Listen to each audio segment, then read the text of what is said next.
"Make my daughter walk and I will give you a home," said the millionaire to the unknown boy who dared to defy medical logic. In exchange for an origami and a smile, a pact was born that shocked the entire hospital. With each visit, the boy broke rules and awakened something no medicine had ever touched. What began as madness became a miracle, revealing how much the system fears the power of affection. The brightened sky dawned in shades of orange when Augustus Miller entered his daughter Sophia's room.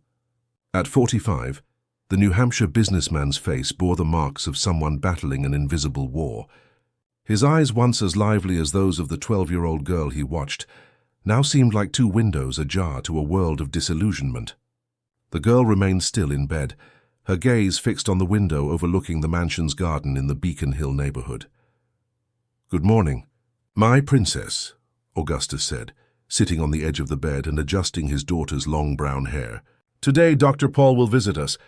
He has news about that treatment in Switzerland I mentioned yesterday." Sophia did not respond. She hadn't spoken or moved for 3 years and 7 months. Doctors called it psychogenic paralysis, a term Augustus hated for its imprecision.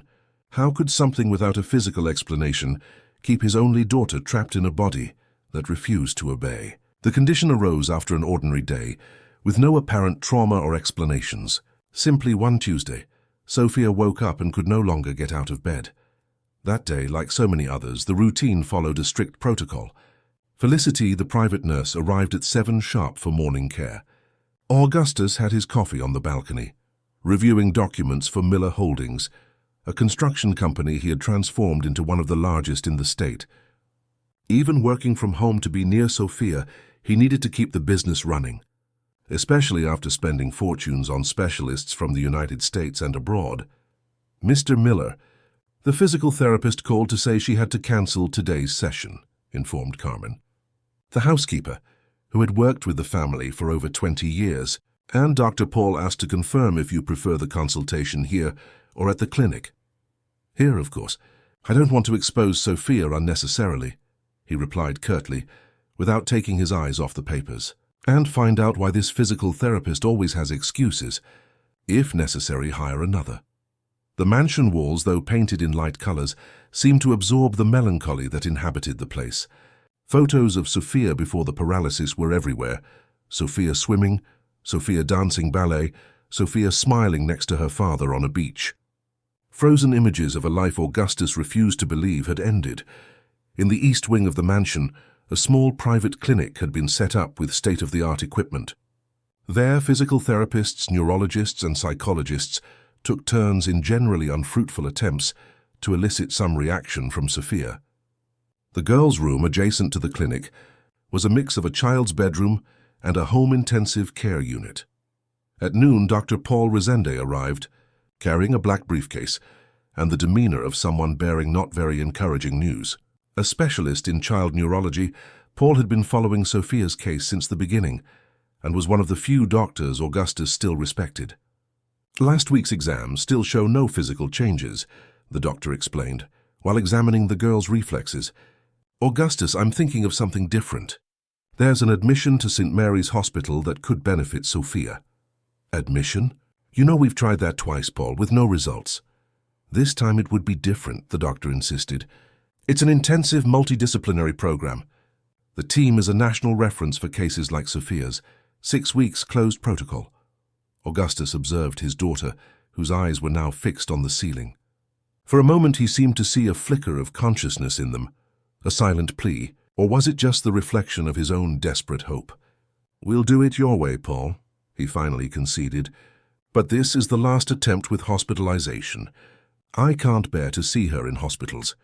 3 days later, Sophia was settled in a private room at St. Mary's Hospital in downtown Brighton. The room, though luxurious by hospital standards, seemed devoid of the personality Augustus had tried to instill in the home environment. The white walls, the smell of antiseptic, and the monitoring equipment created a clinical atmosphere he had so tried to avoid at home. During the first week, the hospital routine proved grueling. In the morning, motor physical therapy. In the afternoon, sensory stimuli. At night, psychological support for Augustus, who had reluctantly agreed to participate in the family program. In the corridors, he crossed paths with other parents whose expressions were as desolate as his own. A silent brotherhood, united by shared pain. On the second Thursday of her admission, something unusual happened. While Augustus was signing some documents at the reception, a boy of about 10 years old sneaked into Sophia's room. The private security guards hired to monitor the room were momentarily distracted, allowing the boy, wearing the hospital's social program's blue uniform, to approach Sophia's bed. When Augustus returned and saw the thin boy with brown skin and curly hair, talking animatedly with his daughter, or rather talking to himself, since Sophia didn't respond, he felt a mixture of anger and indignation. "Who allowed you in here?" he vociferated, advancing towards the boy. The boy, startled but not showing excessive fear, took a few steps back. His dark, intense, and deep eyes stared at Augustus with disconcerting serenity. "Excuse me, sir. I saw she was alone and looked sad. I just wanted to show her my paper bird." It was then that Augustus noticed a small hummingbird-shaped origami in the boy's hands, a delicately folded piece of metallic blue paper. "You need to leave now," Augustus insisted, already calling security on the intercom. The boy nodded, but before leaving, he placed the paper bird on the nightstand next to Sophia's bed. "It's yours now. It will take care of you while you're here," he said to the girl, with a simplicity that contrasted with the tension of the moment. When the boy left, escorted by the embarrassed security guards, Augustus was about to remove the origami, considering it an unnecessary invasion of Sophia's controlled space. However, something stopped him. For the first time in years, his daughter's eyes were not fixed on emptiness. They followed the small blue paper bird, with a sparkle Augustus hadn't seen in a long time. That night, against all established protocols, Augustus left the origami where it was, and while Sophia slept, he discreetly investigated the boy. His name was Leo, the son of one of the hospital cooks, who had suffered an accident a few months prior. The boy, having no one to stay with, spent his afternoons in the hospital's social program, while his mother recovered in a distant ward.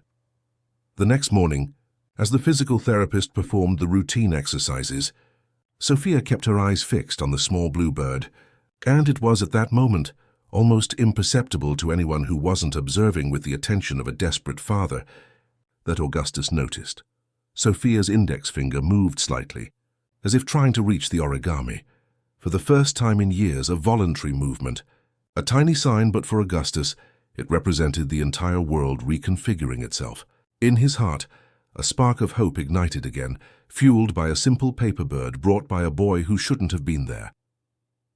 The next morning, Augustus woke up determined. Sophia's small movement had been enough to rekindle his hope, something years of expensive treatments had failed to do. Against all recommendations from the medical team, he had a mission: to find Leo. It wasn't difficult. The boy was in the hospital's internal garden, sitting alone on a stone bench, carefully folding pieces of colored paper. His agile fingers transformed simple sheets into complex shapes with a dexterity that impressed Augustus. "Good morning, Leo," Augustus said, approaching cautiously. The boy looked up, immediately recognizing the man who had expelled him the day before. "You're the father of the girl who doesn't smile," Leo replied, without interrupting what he was doing. "Did she like my bird?" The question, asked so naturally, disarmed Augustus. "Actually, yes. I think she liked it very much. She moved yesterday. She tried to reach for it." Leo's eyes lit up. "I knew it. She's not sleeping inside like the doctors say. She just needs to find something that makes her heart want to wake up." There was a wisdom in the boy's words that contrasted with his fragile appearance. Augustus sat beside him, watching him complete a perfectly symmetrical, heart-shaped origami. "How did you learn to do that?" Augustus asked, genuinely curious. "My mom taught me. She says folding paper is like folding time. You transform something simple into something magical." Leo handed the red paper heart to Augustus. "You can keep this one. Everyone needs an extra heart now and then." Something in the simplicity of that gesture made Augustus swallow hard. It had been so long since he had received a gift without ulterior motives. In the business world he inhabited, every offer came with expectations of return. "Leo, would you like to visit my daughter today?" Officially this time, he invited, carefully putting the paper heart in his jacket pocket. Leo's authorized visit to Sophia's room took place that same afternoon. Dr. Paul, Initially skeptical, agreed after Augustus reported his daughter's movement. Observing through the room's window, the doctor and Augustus witnessed something extraordinary. Leo talked to Sophia as if she were responding, telling stories about each origami he made. "This is a crane, a Japanese bird that grants wishes," the boy explained, placing a delicate paper crane in the collection that was beginning to form on the table. "And this is a frog. It really jumps, look." To everyone's surprise, Sophia's eyes followed every movement, every new creation. At one point, when Leo made a paper boat sail imaginatively through the air, something happened. A subtle, almost imperceptible curving of lips appeared on Sophia's face.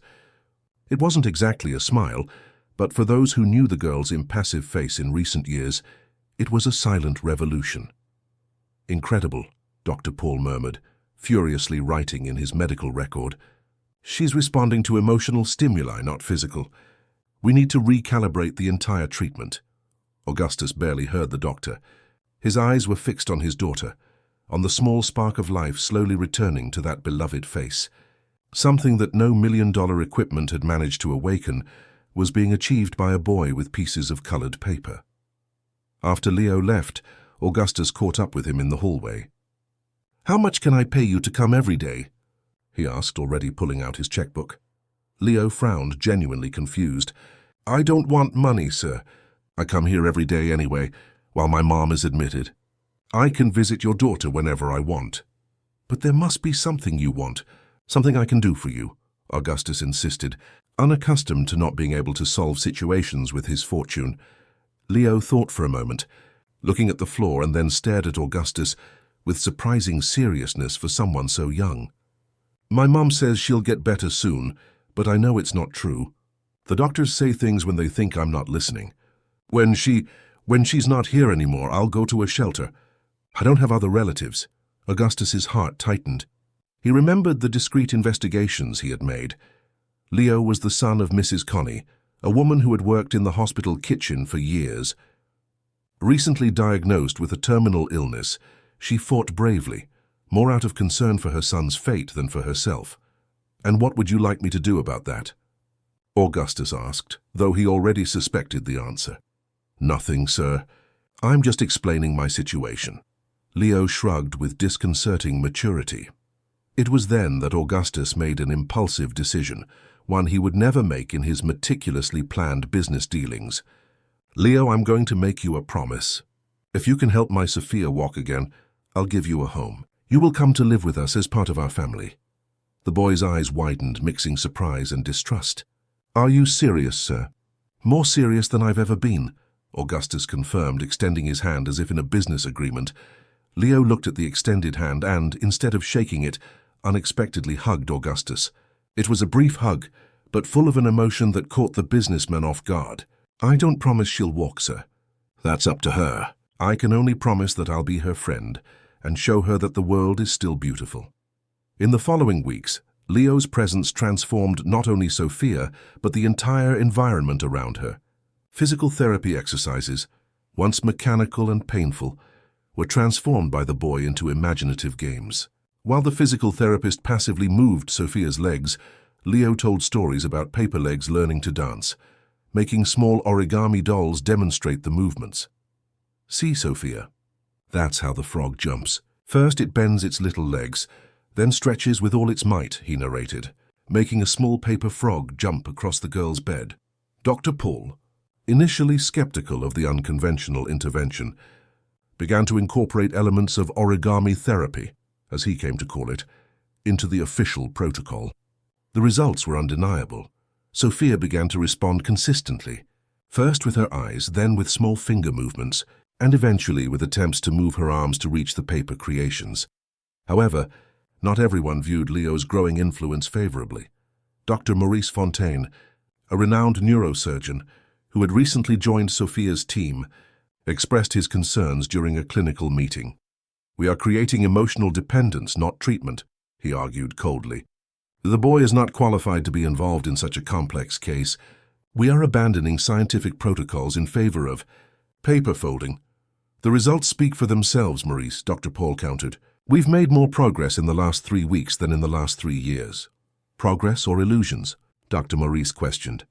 Reflex movements being interpreted as intentional by a desperate father and an emotionally involved team. The tension between the doctors quickly escalated. At the center of the dispute was the treatment methodology. But Augustus perceived something deeper, a battle between technical coldness and the humanity Leo had brought back to Sophia's treatment. On a particularly tense day, after a heated discussion with Dr. Maurice, Augustus found Leo in the garden, unusually quiet. "Is something wrong, Leo?" he asked, sitting beside the boy. "My mom isn't getting better, Mr. Miller," he replied softly, "and the bald doctor said I'm hindering Sophia's treatment. Maybe I should stop coming." Augustus felt a wave of protection and indignation. "Don't listen to Dr. Maurice, and as for your mother, would you like to visit her with me tomorrow? Maybe we can brighten her day with some of your creations." Leo's face lit up. "You would do that? She'd love to meet you. I always tell her about Sophia and you during our visits." The next day, Augustus headed to the palliative care wing, a part of the hospital he had consciously avoided during Sophia's admission. He carried a basket of fine fruits and personally selected flowers. However, nothing prepared him for the immediate recognition upon entering the simple room where Connie rested. The woman's face, though worn by illness, stirred a memory in Augustus that he had tried to suppress for years. Their gazes met, and a silence heavy with the past filled the room. "Augustus Miller," Connie's voice came out weak, but imbued with a firmness that defied her weakened physical state. "I never imagined we would meet again under these circumstances." Leo looked confused from his mother to Augustus. "You two know each other?"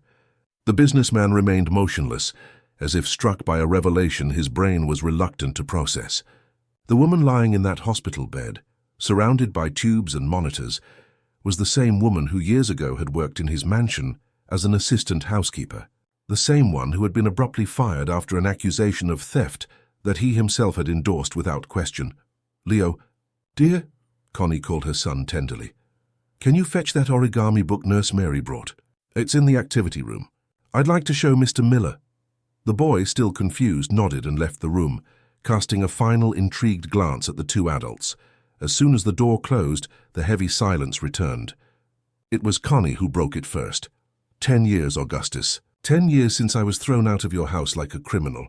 Connie, Augustus began, but the words seemed inadequate in the face of the moment's magnitude. "I didn't come for accusations," she interrupted, adjusting with difficulty in bed. "Life has taught me that resentment is a luxury we cannot afford when time is short. And my time is running out." Her frankness about her condition hit Augustus like a physical blow. He was accustomed to euphemisms and diplomacies in his social circle, where raw truth rarely found space. "Why didn't you say anything about who I was to Leo?" he asked, approaching the bed. "What difference would it make? Would we fill the boy's heart with unnecessary bitterness?" She coughed and her fragile body trembled. "Besides, when he started talking about this paralyzed girl and her father, I wasn't sure it was you. Brighton has many rich businessmen with problematic children."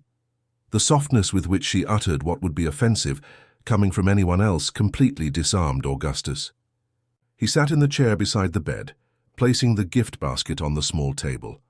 "I need you to know the truth, Connie. About that accusation, about your dismissal." "The truth?" A sad smile appeared on her parched lips.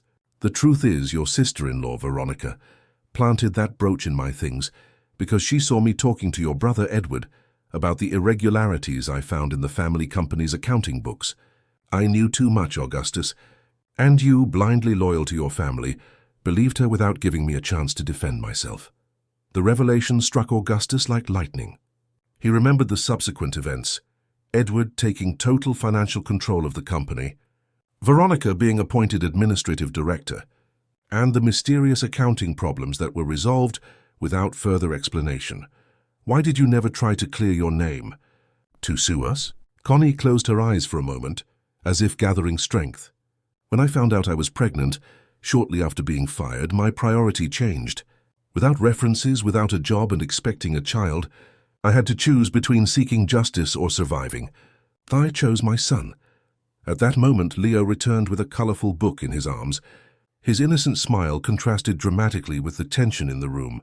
"I brought it, Mom. Nurse Mary said I can keep it."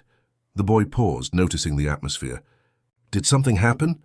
We're just reminiscing about the past, son, Connie replied with admirable serenity. Mr. Miller and I have known each other for a long time. During the next hour, Leo enthusiastically showed off the new origamis he was learning.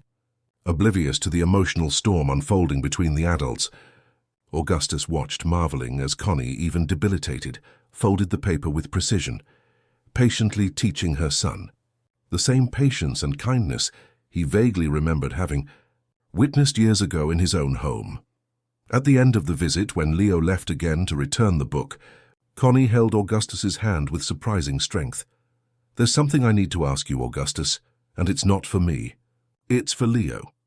Anything, Connie. I owe you more than I can repair. When I'm gone, Leo will be alone. We have no family. His father abandoned us before he was even born, and my parents are already gone. Her voice trembled slightly. I know you made him a promise about adopting him if your daughter started walking again. I'm not asking you to fulfill that promise prematurely. I'm asking you not to abandon him, regardless of what happens to Sophia. The simplicity and sincerity of the request touched Augustus deeply. It wasn't a demand for reparation for past wrongs, but a genuine plea from a mother concerned about her son's future. I promise, Connie. I will take care of him as if he were my own son, regardless of anything else. She nodded, visibly relieved. And please don't tell him about our past, at least not now. Let him build his own relationship with you, without the weight of my story. In the following days, Augustus delved into a meticulous review of Connie's case. He discovered, through contacts in the company, that she had indeed identified significant diversions carried out by Edward and Veronica. The injustice he had committed by blindly believing his family without investigating became painfully clear. Meanwhile, Connie's condition deteriorated rapidly. Augustus discreetly arranged for her transfer to a private room with the best possible care. He also hired additional specialists, although all confirmed the inevitable prognosis. In parallel, Sophia continued to progress under Leo's positive influence. Now she not only followed objects with her eyes, but could move her fingers in a coordinated way to hold the origamis the boy brought her.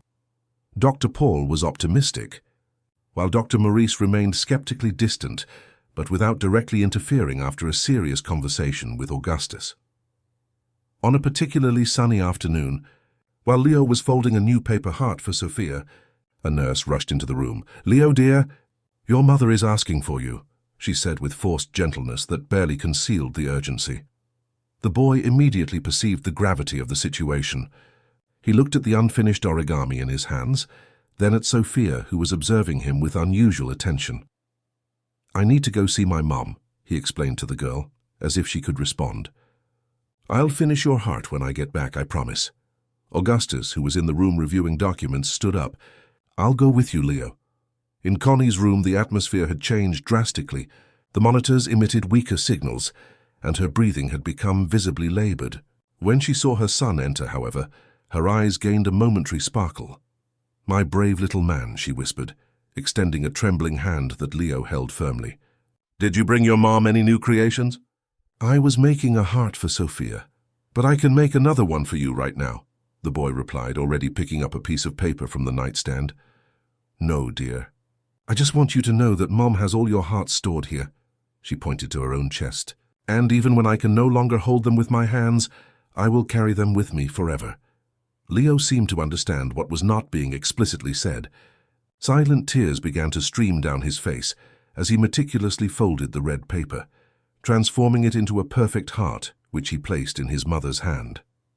"This one is special. It has a piece of my soul inside," he said seriously. "Then I'll take it with me to the most beautiful place there is." Connie smiled weakly. She then looked at Augustus, who remained respectfully a few steps away. With a gesture, she called him closer. When he approached, she murmured, "Forgive me, Augustus, for holding resentment for so long." "There is nothing to forgive, Connie. The mistake was mine." "Then we are even," she smiled. "Take care of my treasure. He is more special than you imagine." That night, with Leo asleep in an improvised armchair and Augustus standing guard, Connie passed away serenely, the paper heart still in her hands. The silence that followed seemed like an entire world collapsing. though no sound was made. The days that followed were a blur of practical arrangements that Augustus personally undertook, shielding Leo as much as possible from the bureaucratic weight that accompanies grief. He organized a simple but dignified funeral, surprised by the number of hospital staff who attended to pay their last respects to Connie. Sophia, upon hearing the news through the nurses who conversed in her room, believing she didn't understand, had a significant emotional relapse. For the first time in weeks, she refused to interact even with the origamis that already adorned the entire room. Her gaze became distant again, and her fingers, which had begun to respond, became inert once more. Leo, in turn, retreated into grief. He stopped visiting Sophia and spent hours alone in the hospital garden, not making origamis, just watching the trees. The hospital's social worker began preparing documents for his transfer to a state shelter. As there were no known relatives, it was then that, 3 days after the funeral, something extraordinary happened. Sophia, in a visible effort that alarmed the nurses, managed to reach one of the paper hearts left by Leo on her nightstand. Holding it with trembling fingers, she made an urgent gesture that Dr. Paul interpreted as a request. "I think she wants to see Leo," the doctor explained to Augustus. Augustus found Leo sitting on the same bench where he had first seen him, his gaze lost in the trees of the hospital's internal garden. The boy seemed to have aged years in just a few days. His slumped shoulders carried an invisible weight. "Sophia is asking for you," Augustus said, sitting beside him. "Actually, she managed to pick up one of your paper hearts. It was the first time she did that on her own." Leo remained silent, his face impassive as if he hadn't heard. But a single tear rolled down his cheek, betraying his apparent indifference. "I know you're hurting, Leo, and I won't say I fully understand your pain. But there's something I need to tell you." Augustus took a deep breath. "Before your mother passed, I promised her I would take care of you. Not because of the promise about Sophia walking again, but because it's the right thing to do." The boy finally turned to face him. His dark eyes, so similar to Connie's, were bloodshot and tired. "What does that mean, Mr. Miller?" "It means that if you want, you can come live with me and Sophia. Be part of our family. I've already started the adoption paperwork." Leo blinked several times, processing the information. "Even if Sophia never walks again?" "Even so," Augustus confirmed, surprised by the certainty in his own voice. He realized that the decision, initially made as reparation to Connie, had transformed into a genuine desire. "You are already important to us, Leo. To me and to Sophia. But what if I can't make her walk again? What if I fail?" The vulnerability in the question made Augustus realize the unfair burden he had placed on the child's shoulders with his impulsive promise. "You can't fail, Leo, because it's not your responsibility to cure her. Doctors tried for years without success. What you did was much more valuable. You brought Sophia back to us, even if she still can't walk." She smiled, she moved, she showed emotion. "Because of you." The boy remained silent for a long moment, looking at his own hands, the same hands that had so often transformed paper into art. "Can I take my mom's things?" "It's not much, but—" "Of course," Augustus replied, feeling a lump in his throat. "All of them." Later that day, when Leo entered Sophia's room carrying a new origami, this time a small decorated box, the girl followed him with her eyes, a clear spark of recognition. He approached cautiously, placing the small box on the table next to the bed.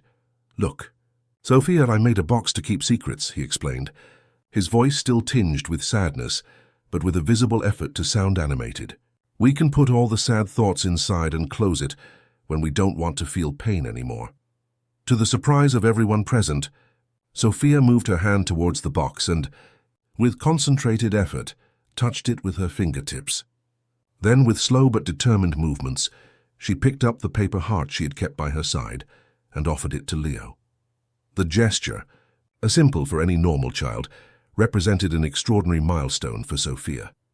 Dr. Paul, who was observing from the doorway, immediately made frantic notes on his tablet. Augustus, for his part, could not hold back the tears that came unbidden. "She wants me to keep my heart in the box," Leo asked, understanding the meaning of the gesture. Sophia blinked once, a code they had unconsciously established for yes. Leo smiled for the first time since his mother's passing. "I don't need to keep sadness in the box anymore, Sophia. You just took it out of my heart." 2 weeks later, after a bureaucratic battle that Augustus won by combining his influence with genuine determination, the preliminary adoption papers were approved. Leo officially left the hospital's social program and moved into the Miller mansion in Beacon Hill. On the same day, Sophia was discharged to continue her treatment at home. With regular hospital visits, Leo's arrival at the mansion was a contrast of emotions. The boy, accustomed to the simple apartment where he lived with his mother, and then to the hospital corridors, seemed lost in the spacious, luxurious rooms. Carmen, the housekeeper, received him with cautious kindness, clearly trying to discern his place in the new family configuration. "This will be your room," Augustus announced, opening the door to a spacious room near Sophia's. "We can decorate it however you like." Leo entered hesitantly, carrying a worn backpack with his few belongings and a cardboard box containing Connie's mementos. His eyes swept across the room, larger than the entire apartment where he had grown up, and stopped at the wide table positioned near the window. "Can I use that table for origami?" he asked in a timid voice. "It's your table now. You can use it however you want." Augustus smiled, already mentally planning to order professional quality origami materials. Adaptation was not easy for anyone. Leo, despite his extraordinary maturity, was still a child dealing with deep grief while adjusting to a completely new reality. Sophia, in turn, seemed to oscillate between moments of impressive progress and periods of regression to her previous state. The home medical routine was re-established, now incorporating elements of the origami therapy that had worked at the hospital. Leo participated actively, transforming tedious exercises into creative games. Under his influence, the mansion's medical wing gained colors and shapes, with origamis decorating every available surface. Dr. Paul made regular visits, increasingly optimistic about Sophia's progress. Dr. Maurice, on the other hand, had withdrawn from the case after a heated discussion with Augustus about the unscientific approach they were following. The remaining medical team, initially skeptical of Leo's constant presence during sessions, began to incorporate his ideas into the treatment. 1 month after the move, on a sunny Saturday morning, something unexpected happened. Augustus was in his office reviewing documents when he heard a commotion in the garden. He rushed to the balcony and saw Leo pushing Sophia's wheelchair along the stone path, surrounded by excited nurses. "What's going on?" Augustus asked, quickly descending the stairs to the garden. "Sophia wants to show you something," Leo explained, his eyes sparkling with excitement. "We were practicing in her room, but she wanted you to see it out here." Confused but intrigued, Augustus approached. Sophia looked at him with unusual intensity, a determination he hadn't seen in his daughter for a long time. Leo positioned the chair near a garden bench and looked at the girl with encouragement. "You can do it, Sophia, just like we did in the room." To Augustus's absolute astonishment, Sophia moved her arms with visible effort, leaning on the arms of the chair. Her muscles, atrophied by the long period of inactivity, trembled with the effort. Then, in a slow but deliberate movement, she lifted herself a few inches from the chair. It wasn't an attempt to walk, just to stand for a few seconds, but for Augustus, it was like witnessing a miracle. His legs wavered, and he had to lean on the bench to keep from falling. "She started trying last night," explained the physical therapist, who was watching intently, ready to intervene if necessary.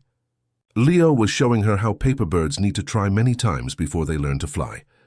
Sophia sat back down, exhausted but visibly proud.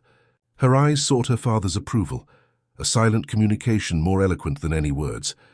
That night, after Sophia fell asleep, Augustus found Leo on the balcony, folding paper stars under the moonlight. "How did you do it, Leo? What did you say to her to make her try to stand up?" The boy shrugged, a gesture that reminded Augustus of Connie. "I just told her she could try as many times as she wanted, that she didn't have to be afraid to fall, because we would always be there to help her get up again." The simplicity of the answer hit Augustus deeply. How many times had doctors focused on the mechanics of paralysis, forgetting the fear that might be immobilizing Sophia as much as any physical condition? News of Sophia's progress spread quickly among friends and family. Most reacted with joy and support, but not everyone viewed the changes in Augustus's life favorably. His brother Edward, appeared unannounced at the mansion a few days later, accompanied by his wife, Veronica. "So it's true," Edward commented after observing Leo helping Sophia with her exercises in the garden.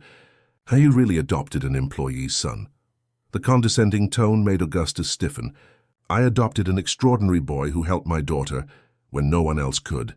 And for your information, Connie was much more than an employee." "Oh, please," Veronica intervened, rolling her eyes. "Don't tell me you believed her lies about us. That woman was clearly trying to extort the family." Augustus stared at his sister-in-law, remembering Connie's revelations about Veronica's role in her unjust dismissal. "I suggest you don't continue down that path, Veronica. I've been investigating some administrative irregularities from the time Connie worked with us. Interesting discoveries." Veronica's face paled slightly, but Edward stepped forward, changing tactics. "We didn't come here to discuss the past, Augustus. We're concerned about you, about the company, about the family name. This improbable family arrangement is generating comments in our social circle. And now we hear you plan to open a foundation for orphaned children. How did you know about that?" Augustus had not shared his preliminary plans to create an institution inspired by his experience with Leo, with anyone. "Brighton is small for people like us, brother. Your lawyers talk, employees talk, and frankly, we're worried about the direction you're taking. First, you adopt the son of a former employee with a questionable history. Now you want to create a charity. What happened to the pragmatic man we knew?" "He learned some valuable lessons about what truly matters," Augustus replied coldly. "And if the Miller family name is tarnished by acts of compassion and justice, perhaps it's a sign that we need to rethink what that name represents." The discussion quickly escalated, with Edward threatening to call a board meeting to question Augustus's ability to lead the company while clearly under emotional stress.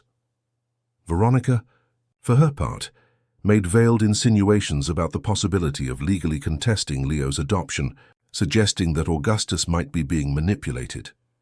When they finally left, leaving a trail of tension in the air, Augustus found Leo standing in the hallway, his pale face indicating that he had heard part of the discussion. "They don't like me," the boy simply stated. "Are they going to try to send me away?" Augustus knelt to Leo's height, holding his shoulders firmly.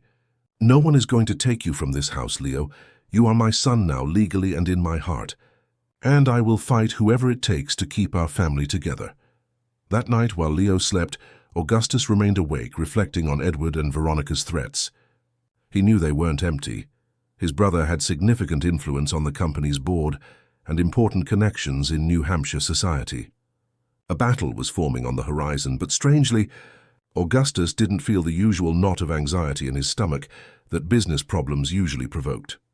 Instead, he felt a quiet determination, a certainty that he was, for the first time in a long time, on the right path. He looked at the recent photograph on the nightstand. Leo and Sophia in the garden, surrounded by origami birds hanging from tree branches. In his daughter's eyes there was a sparkle that years of expensive treatments had failed to bring back.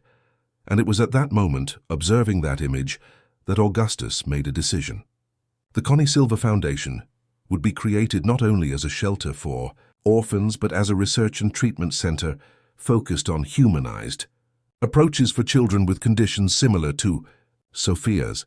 It would be his legacy, a way to transform the pain of the past into hope for the future.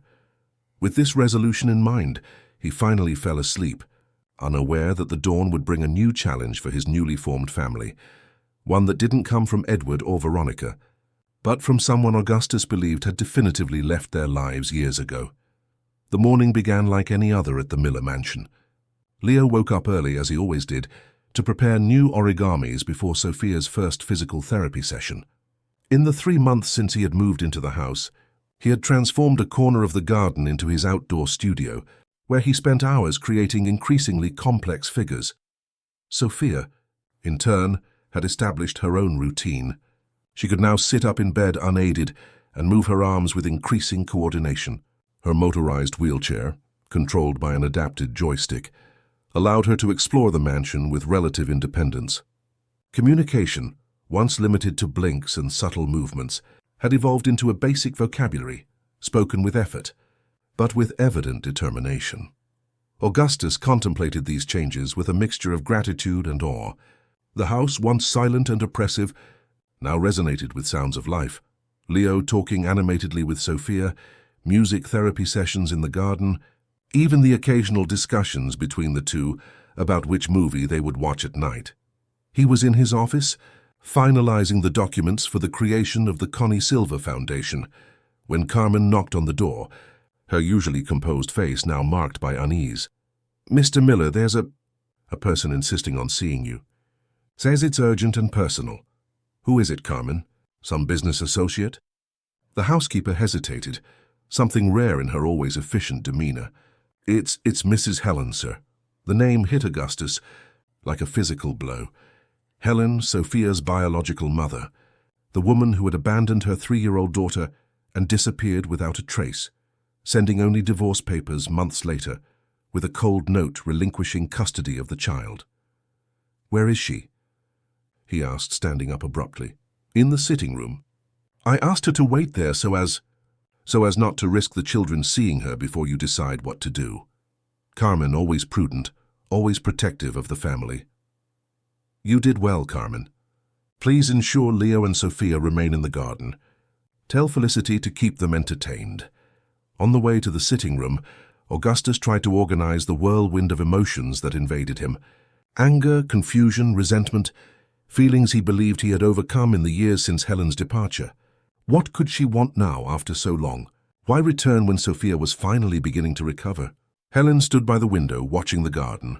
At 40, she maintained the elegance that had always characterized her, though her face showed lines that hadn't existed before, not just of age but of experience, perhaps even suffering. She dressed with studied simplicity, without the excesses she once preferred. "Augustus," she turned when she heard him enter, her voice hoarser than he remembered. "Thank you for seeing me." "I don't recall agreeing to see you," he replied, maintaining a calculated distance. "What do you want, Helen? After almost 10 years, what could possibly bring you back?" She took a deep breath, as if gathering courage. "I heard about Sophia, about her improvement. The news reached San Francisco, where I'm living. And that awakened your dormant maternal interest." The bitterness in his voice was palpable. "Or is it just curiosity about the miracle people are talking about?" "I deserve that and much more," she admitted, surprising him with her frankness. "I didn't come to ask for forgiveness, Augustus, nor to try to claim any right over Sophia. I came because I needed to see with my own eyes. I needed to know if it's true that she's getting better." "Why? What difference does it make to you now?" Helen averted her gaze, fixing it again on the garden where, through the trees, Leo could be glimpsed assembling what looked like an origami mobile. "When I left, I convinced myself it was the only option. I was sinking, Augustus. Severe depression, paralyzing anxiety. I looked at Sophia and felt nothing. No love, no connection. Just a terrible emptiness that consumed me from within. The doctors called it late-onset postpartum depression, but for me it was like being dead inside. So you just gave up on her." "On us," Augustus accused. "I gave up on myself first and foremost. I ran away so I wouldn't do something irreparable. You never knew, but that week before I left I had thoughts." She visibly shuddered. "I thought it would be better for everyone if I just truly disappeared." The revelation silenced Augustus momentarily. In all the scenarios he had imagined about Helen's departure, he had never considered that she might be struggling with self-destructive impulses. "Why did you never say anything?" "We could have sought help." The great Augustus Miller acknowledging a weakness in his perfect family. She smiled sadly. "You were building your empire. Sophia was the perfect daughter. I was the trophy wife who suddenly couldn't perform her role anymore. Did you listen to me, Augustus? Did you really listen to me when I tried to explain that something was wrong with me?" The question hit Augustus with unexpected force. He remembered the months before Helen's departure, his irritation with her unexplained moods, his impatience with her growing disinterest in Sophia, the way he delegated emotional conversations to the therapist he had hired to fix his wife. "That doesn't justify abandoning a child," he said finally, though his voice had lost some of its initial harshness. "No, it doesn't justify it. That's why I didn't come to ask for forgiveness." Helen moved, picking up a bag she had left on the sofa. "I've spent the last few years in intensive treatment. Therapy, medication, personal reconstruction. I learned to deal with my demons. instead of running from them. And part of that process was facing what I did, the harm I caused Sophia, you.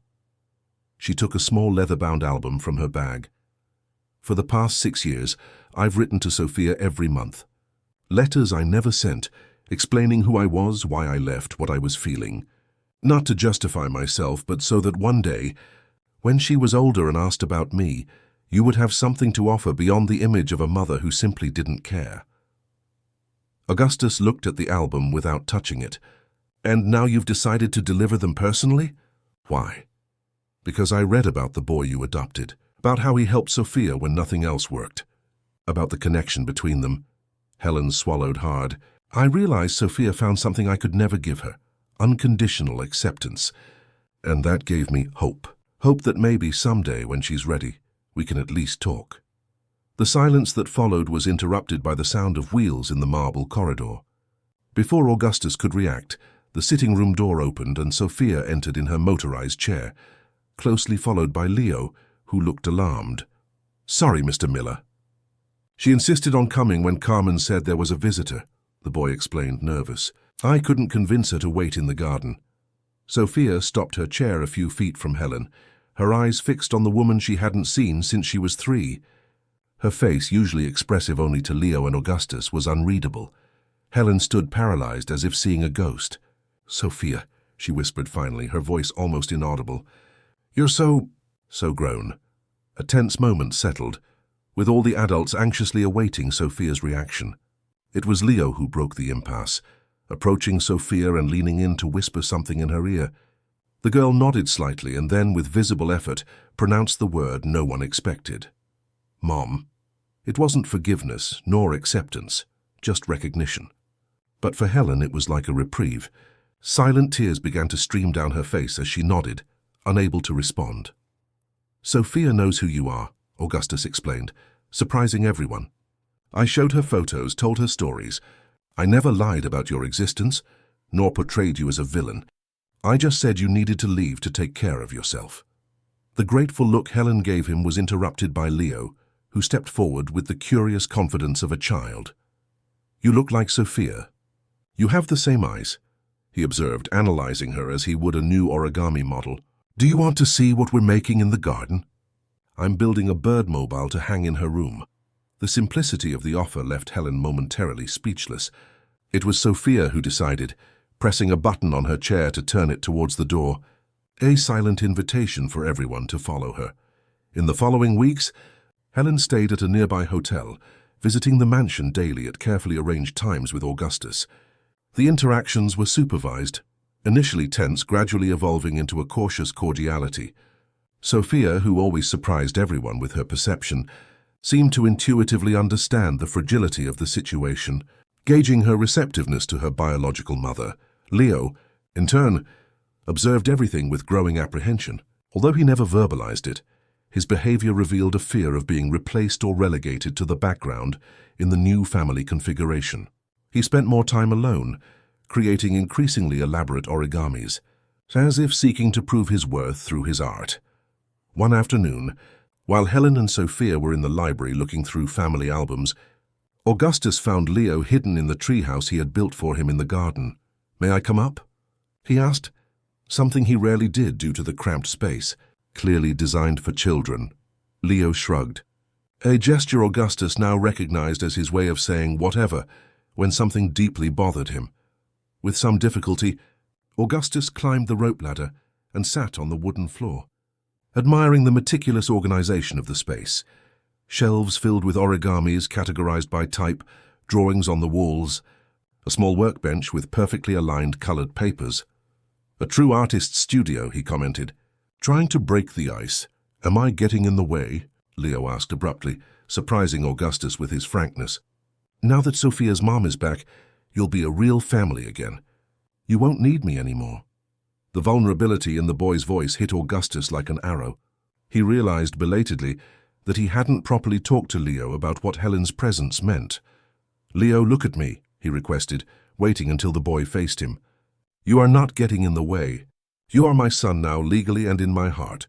None of this will change regardless of the role Helen may have in our lives. But what What if Sophia doesn't need me anymore? What if she gets completely better with her mom here? First, Sophia isn't getting better because of Helen.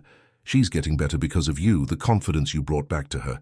Second, and most importantly, you are not in this family just for what you do for Sophia. You are here because you are you, Leo Silva Miller, my son. It was the first time Augustus had officially used the boy's full surname, now formalized in the adoption documents. The effect was immediate. Leo's eyes filled with suppressed tears. "Can I tell you a secret?" Augustus continued, leaning in as if sharing confidential information. "Sophia told me yesterday that she's worried you like her mother more than her. That's silly," Leo exclaimed, indignant. "Sophia is my best friend. She's my sister now."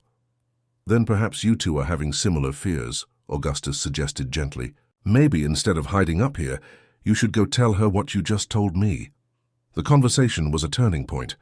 That same afternoon, Helen found Leo and Sophia in the garden, both concentrated on an origami therapy session, where the movements needed to fold paper were incorporated into the prescribed exercises. She observed their interaction from a distance, the boys' infinite patience, Sophia's growing determination, the silent language they had developed. "They have something special," Augustus commented, having approached without her noticing. "Something I never managed to have with her," Helen replied, unable to completely hide the note of sadness. "Something no one managed, not even me," Augustus corrected. "It's not a competition, Helen. It's an opportunity for all of us." She looked at him with surprise, not expecting understanding from him. "When did you become so wise, Augustus Miller?"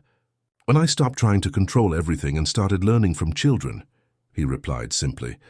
"They taught me more about unconditional love in a few months than I learned in my entire life."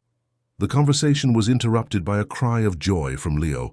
Sophia, supported by her special walker, had taken 2 complete steps unassisted, her greatest advance yet. Helen brought her hand to her mouth, emotional, while Augustus smiled broadly. "Did you see that, Dad?" Leo called out, as proud as if the feat were his own. "Sophia is walking." On an impulse, Leo gestured for Helen to approach. "Come see. She wants to show you too." The invitation, simple and spontaneous, broke the last barrier separating Helen from the family core. With tears in her eyes, she approached carefully, kneeling at a respectful distance from Sophia. "I'm so proud of you," she said, her voice choked. So proud." Sophia, in response, did something that surprised everyone. She extended her hand, offering Helen a small origami heart that Leo had taught her to make. Her first, imperfect but significant. "For you," she pronounced with effort but clearly. "Keep." The gesture, in its childlike simplicity, carried a symbolism that none of the adults present could ignore. It was not complete forgiveness nor unrestricted acceptance, but it was a beginning. A paper heart, folded by hands that were learning to move again, offered as the first bridge over an abyss of years. Helen accepted the gift with the reverence of someone receiving a sacred relic. "I will keep it forever," she promised, her voice little more than a whisper. That night, while the children slept, Augustus and Helen talked at length on the balcony, with an honesty they had never shared during their marriage. They spoke of mistakes, regrets, of the past that could not be changed and the future that was still unfolding. "I don't expect to be her primary mother again, Augustus," Helen assured him. "I know that role no longer belongs to me. I just want the chance to be present in some way in her life, to repair some of the damage I caused." "And what about us?" Augustus asked, surprising himself with the question. Helen smiled sadly. "We're a closed chapter long ago, don't you think? We are completely different people now." "Yes, we are," he agreed, feeling not sadness, but a strange relief in acknowledging that truth. "But perhaps we can be something we never really were before." "What?" "Friends, partners in raising that extraordinary girl, and—" He hesitated briefly. "Perhaps you could contribute to the foundation we are creating. Your experience with mental health could be valuable."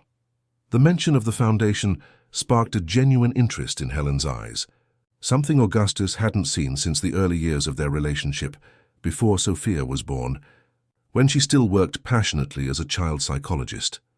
"I would very much like that," she replied, with the first hint of a true smile. In the distance, in the silent mansion, a window closed discreetly. Leo, who had observed the conversation from afar, returned to his bed with confused feelings, but a growing certainty. His family, though unconventional, was finally beginning to find its own balance. Like a complex origami, each fold, each angle needed to find its exact place for the final form to reveal itself in all its unexpected beauty. 5 years passed like pages of a book turned by the wind. The Miller Mansion, once a monument to wealth and power, had transformed into a home in the true sense of the word, noisy, colorful, imperfect, and deeply loving. Sophia, now 17, not only walked with the aid of a special cane, but had become an eloquent and determined young woman. Her recovery, considered impossible by traditional doctors, had been documented in medical journals as an extraordinary case of overcoming adversity. Although she still faced physical limitations, her brilliant mind found expression in writing. She had published her first illustrated children's book, Paper Birds, inspired by her own journey, which quickly became a success among children with challenges similar to hers. Leo, at 15, had grown into a remarkable teenager. His origamis evolved from simple folds to true works of art recognized nationally. He had established an origami therapy program at the Connie Silver Foundation, where he taught hospitalized or recovering children to transform their fears and pains into tangible creations. His connection with Sophia remained unwavering. They were confidants, accomplices, and above all siblings in the deepest sense of the word. The foundation, initially a small project born of Augustus's gratitude, had become a respected institution throughout the United States. Occupying a large plot of land in the Chestnut Hill neighborhood, it offered shelter to orphaned children, alternative therapies for conditions considered untreatable, and adoption incentive programs. Helen, rediscovered in her original vocation as a child psychologist, directed the mental health wing, bringing to the work not only her technical knowledge, but the personal experience of someone who had faced her own abysses. Augustus had surprised everyone, including himself, by gradually stepping away from the construction company, delegating responsibilities to the administrative board to dedicate himself entirely to the foundation. The transformation of the ruthless businessman into a passionate philanthropist generated comments in Brighton's business circles, but he had discovered a satisfaction that no million-dollar contract had ever provided. The relationship between Augustus and Helen had evolved into a respectful friendship based on their shared love for their children and their commitment to the foundation. There was no romance. That door had been definitively closed years ago. But there was a genuine partnership that surprised both of them with its naturalness. On that sunny Sunday morning, the mansion was particularly bustling. They were celebrating not only the foundation's 5th anniversary, but also a significant personal achievement. Sophia had been accepted into the Department of Literature at Brighton University, realizing a dream that seemed impossible during the years she had remained immobile in her bed. The garden, decorated with thousands of colorful origamis hanging on transparent threads, creating the illusion of a paper sky, welcomed guests from all social circles, from influential businessmen to children served by the foundation and their families. The unusual mix, which would have horrified the Augustus of 5 years ago, now seemed perfectly natural. "Dad," Leo called, approaching Augustus, who was supervising the final preparations. "Sophia is nervous about the speech. She says she can't find the right words." Augustus smiled.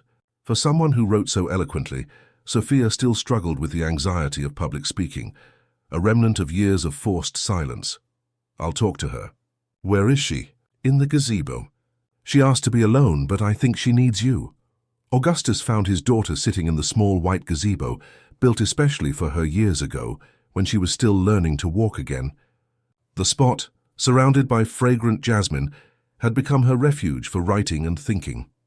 Sophia looked up as she noticed her father approaching.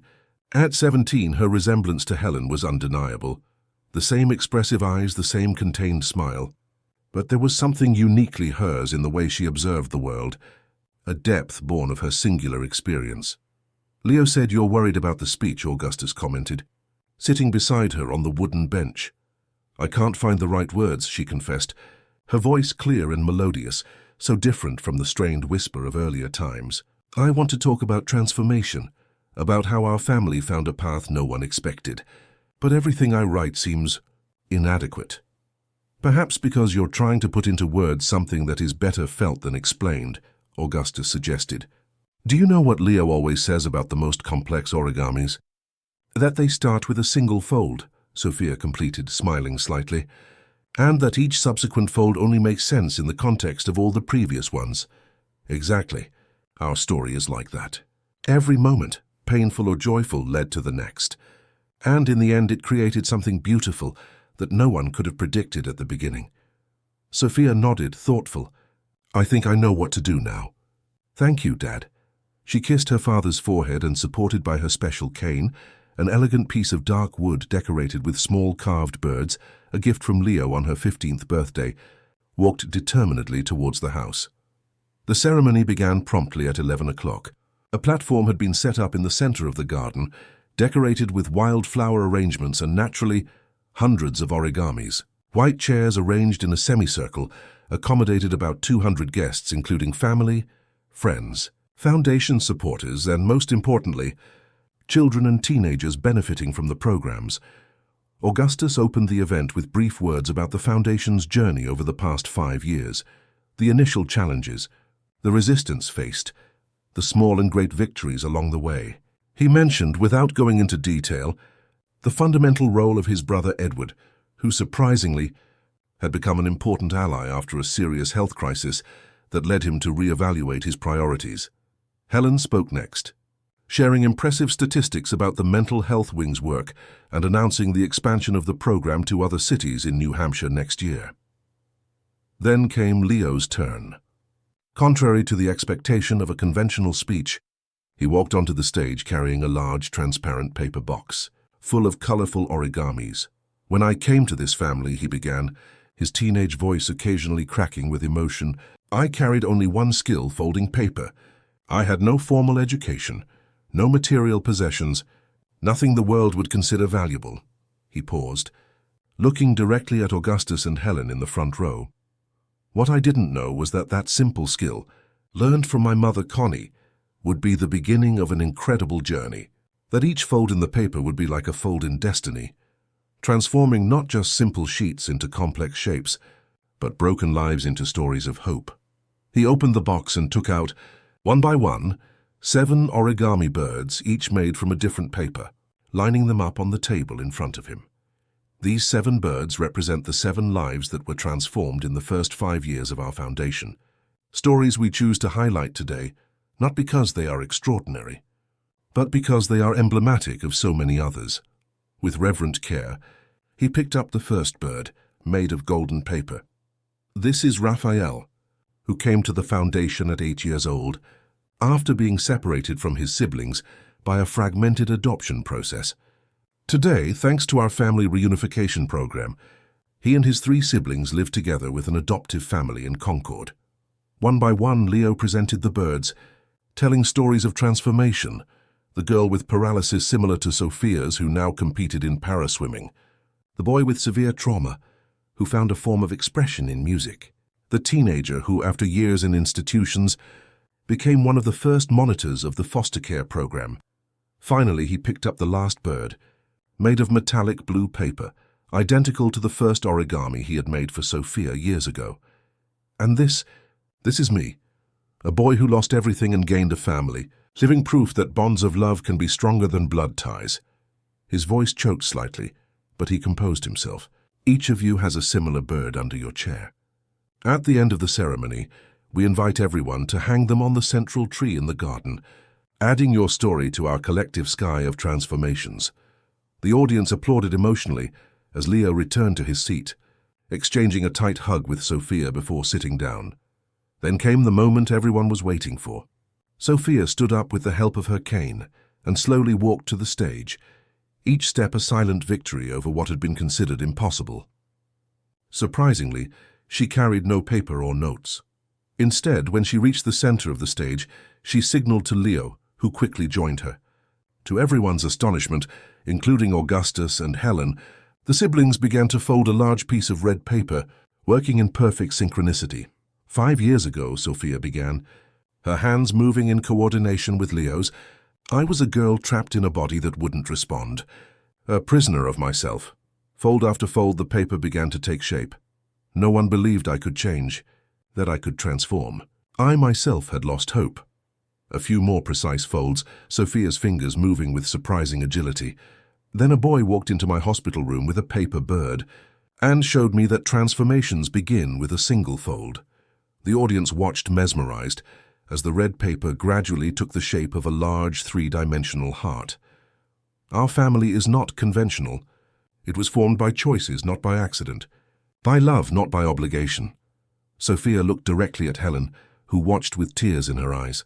It includes those who left and returned, those who found us when we needed them most, those who believed in the possibility of change.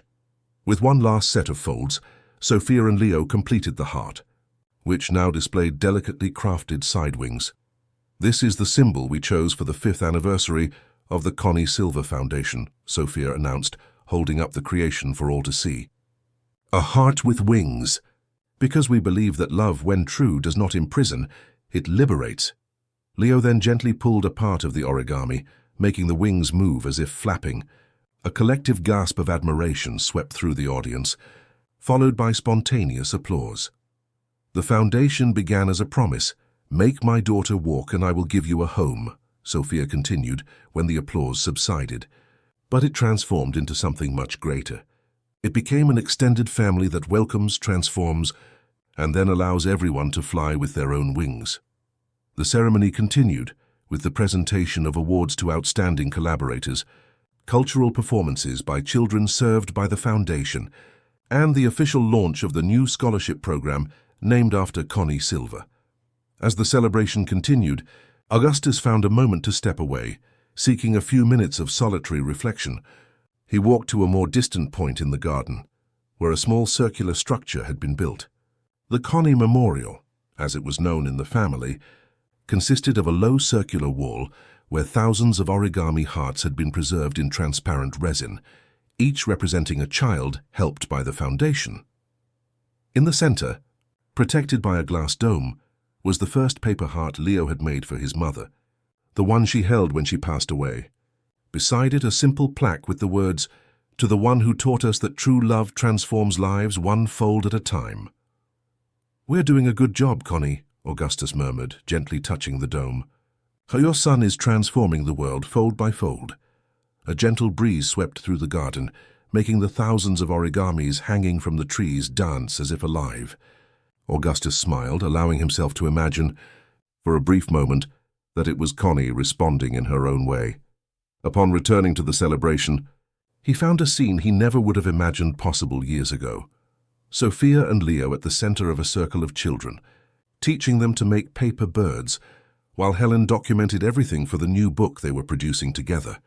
Edward, recovered from his health crisis and reconciled with the family, talked animatedly with potential sponsors about the foundation's expansion to other states.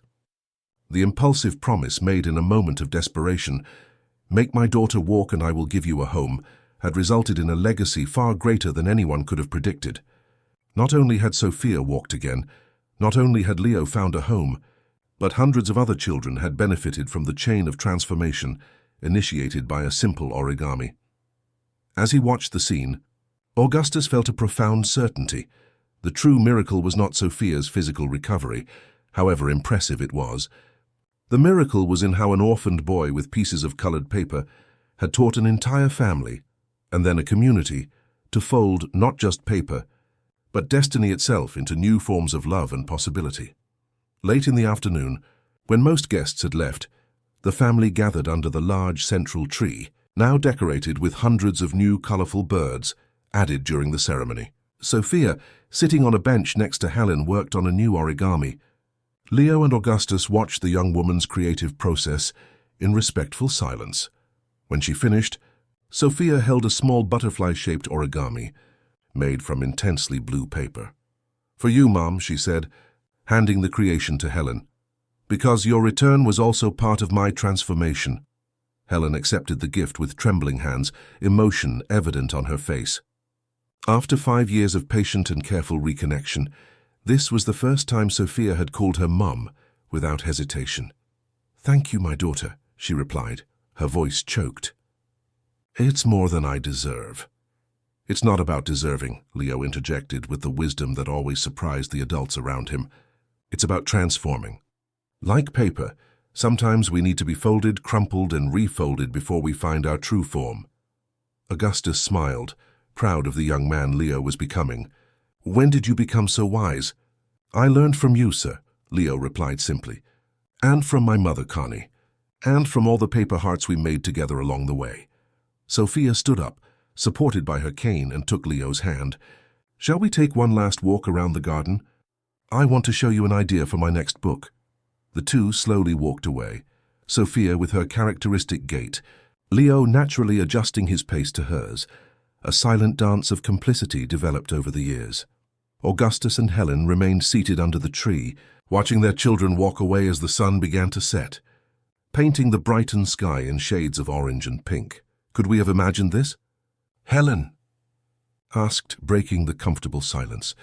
When we met, when we married, could we have predicted we would arrive here in this way? Augustus reflected for a moment before answering. I think the beauty is precisely in that, in the impossibility of predicting the folds that life holds for us. Like Leo's origamis, we only understand the final design when the last fold is made. And we haven't reached the last fold yet, Helen observed, following Sophia and Leo with her eyes, as they now sat by the edge of the small artificial lake at the other end of the garden. No, Augustus agreed. And that's the most beautiful part. Each new fold brings a possibility we couldn't imagine before. The gentle afternoon breeze rustled the thousands of origamis hanging from the trees in the garden, creating a visual symphony of colors and movements, like life itself, complex, unpredictable, and extraordinarily beautiful in its infinite transformations. End of story. Dear listeners, we hope Sophia, Leo, and Augustus's journey has touched your hearts. For more stories that explore life's unexpected transformations and the power of unconditional love, be sure to check out our special Paper Hearts playlist, available by clicking on the left side of the screen. Every fold in our lives leads us down surprising paths, just as every story shared here transforms a little of who we are. If this narrative stirred emotions in you, show your support with a like and subscribe to the channel to receive new stories daily that, like origamis, fold reality into unexpected forms.